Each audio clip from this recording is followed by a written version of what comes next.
Die minister van maatskaplike ontwikkeling, Bettie Kemp, en die uitvoerende hoof van die Poskantoor, Barnes, was in Kaapstad vandag om voor die parlement se staande komitee oor openbare rekeninge en die portefeulje komitee oor maatskaplike ontwikkeling te verskyn. Daar word wyd aanvaar dat die Poskantoor vanaf 1 April volgende jaar die betaling van staatstoelaes aan miljoene Suid-Afrikaners gaan behartig. Dit sal geskied namens die Suid-Afrikaanse Agentskap vir Maatskaplike Sekerheid, oftewel Sassa.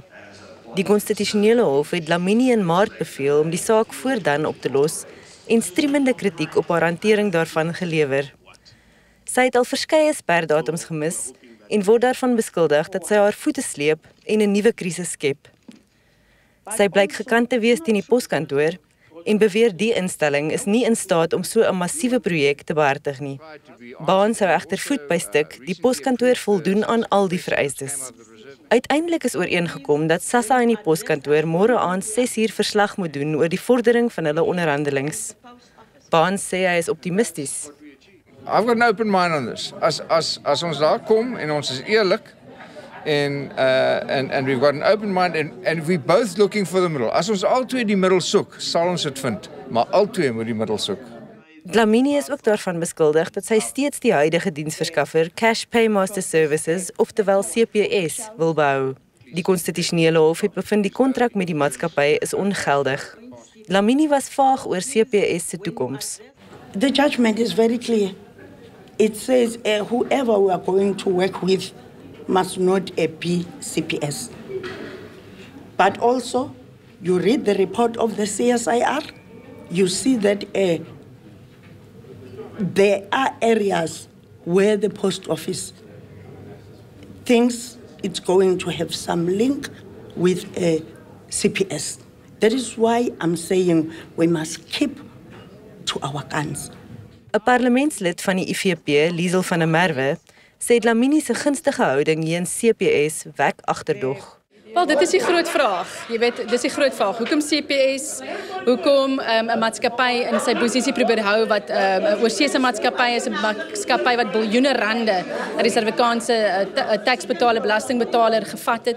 So ja, ons is baie bekommerd daaroor want mense moet uitvind wie, jy weet, wat is die verhouding tussen CPS en Sassa, maar ek neem aan soos die dae en die weke verbygaan sal ons meer inligting kry oor die verhouding tussen Sassa, die politieke leierskap van die Departement van Sosiale Ontwikkeling en CPS.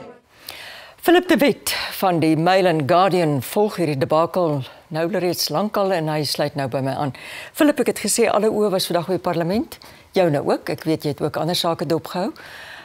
Het dit jou ook opgeval dat daar 'n verskywing was wat die houding van die parlement betref? As jy dit vergelyk met uiteindelik na Desember 2016. In laas Desember het ons geskree en op en af gespring en gesê waar is die parlement hier? Kom 'n krisis, ons kan dit almal sien, ons weet almal dit gaan gebeur.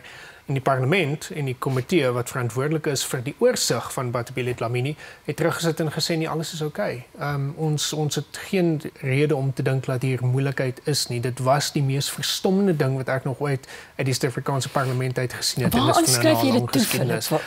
Die parlement is dysfunksioneel. Die parlement is te besig met sy eie sake eerder as om oorsig te doen. Hou in gedagte, Bettie Kemp is ook die hoof van die ANC Vroueliga. Ja. So as jy oorsig doen as 'n ANC parlement oor 'n vrou wat dink dat sy op die ticket is van Nkosazana Dlamini Zuma, dan is dit 'n baie moeilike saak. Dit het nie verander nie. Die feit dat sy polities baie belangrik is binne die ANC het nie verander nie, maar tog het ons vandag gesien dat die parlement amper sê tot hier toe nie verder nie, wat die parlement baie harde vrae vra uiteindelik. Maar hoekom dink jy, wat lê ten gronde daarvan?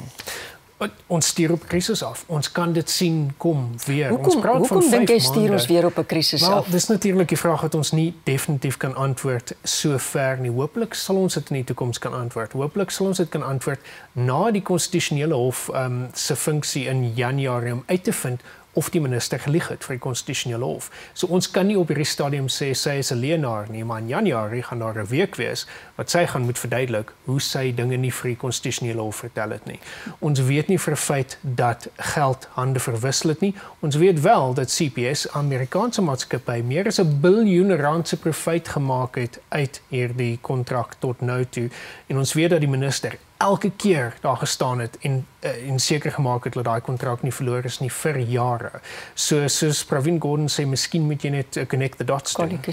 Kyk, Liesel van der Merwe van die EFF het ons in die pakkie gesien, vra, jy weet, dit wek agterdog, dit was haar woorde.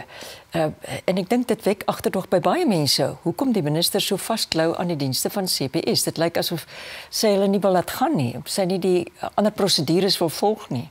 Sy kan nie haar werk doen nie. Die feit van die saak is Bettie Kemp kan nie haar werk doen as 'n minister nie. En toch word sy behou na skommeling, en soveel. Ja. Nadat die konstitusionele hof het vir ons gesê, hou in gedagte, aan die einde van laas jaar, aan die begin van hierdie jaar, het Bettie Kemp vir ons gesê, daar is geen krisis nie. Niks is fout nie, julle in die media maak dit op. Ons het nou die konstitusionele hof wat gesê het, nie net was dit 'n krisis nie, maar dit was 'n krisis waarvoor sy verantwoordelik was. Sy sit nog steeds in haar stoel. Sy het nou al vir ons gesê dit was Sassa se skuld. Sy het vir ons gesê dit was mense wat by Sassa werk se skuld.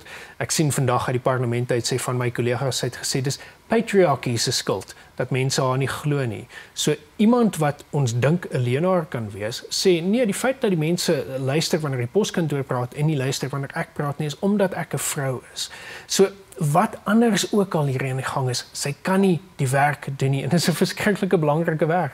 Ja, maar ek wil vir jou sê, daar's 17 miljoen uitbetalings. Ons het voordat ons op lig gegaan het jy daarop gewys dis eintlik 12 miljoen, maar die res is die afhanklikes, is kinders. En dit is mense wat 'n baie belangrike geld moet ontvang, nie waar nie? En op die einde van die dag praat ons van omtrent helfte van die Suid-Afrikaanse samelewing wat totaal afhanklik is van hierdie betalings. Die geld wat inkom in hulle sakke is absoluut noodsaaklik vir die ekonomie, veral in plekke buite die stede. Is daai geld in baie dorpe in hierdie land is dit die enigste geld wat ingaan. Ons kan nie vir 'n dag wag vir daai geld om te betaal word nie. Niks kan verkeerd gaan nie. En dis hoekom die hof vroeër hierdie jaar gesê het, hierdie saak is heeltemal swak hanteer.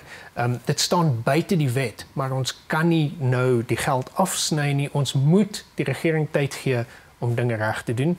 5 maande later, 6 maande later, sit ons weer waar ons begin het. Phillip, hulle praat van moontlike oop tenders. Dis nou afhangend van wat môre aand bekend gemaak gaan word na die onderhandelinge.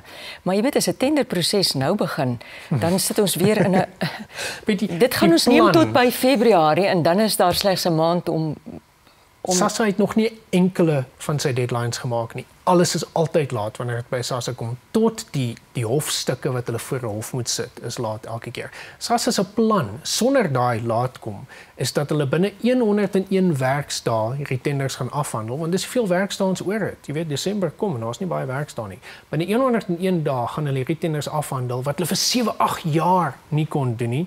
En dan binne 'n maand na dit gaan hierdie verskriklike komplekse proses oorgehandig word aan nuwe maatskappye. Dis totaal onmoontlik. Dan sien jy nie hier 'n patroon wat herhaal nie. En ons het dit van tevore gesien. Jy volg hierdie saak. Die een mens wat aan die hoof staan van hierdie hou in gedagte, almal by Sassa is basies weg.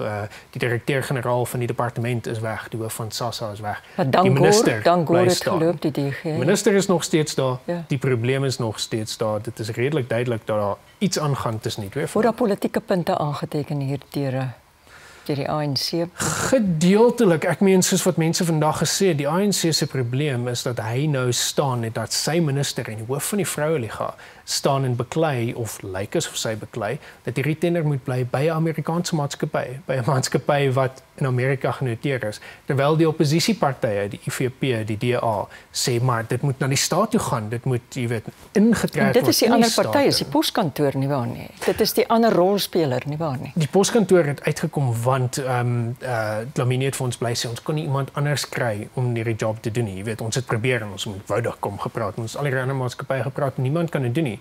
En Mark Barnes het sy hand opgesit en maar gesê maar ons in die infrastruktuur, ja ons kan. Bettie Kemp sê ons moet daar glo eerder as Mark Barnes. As jy kyk na die twee se geskiedenis is dit vir my redelik duidelik wie ons moet glo. Ons sal môre aan sien en hoor. Ons sal sien.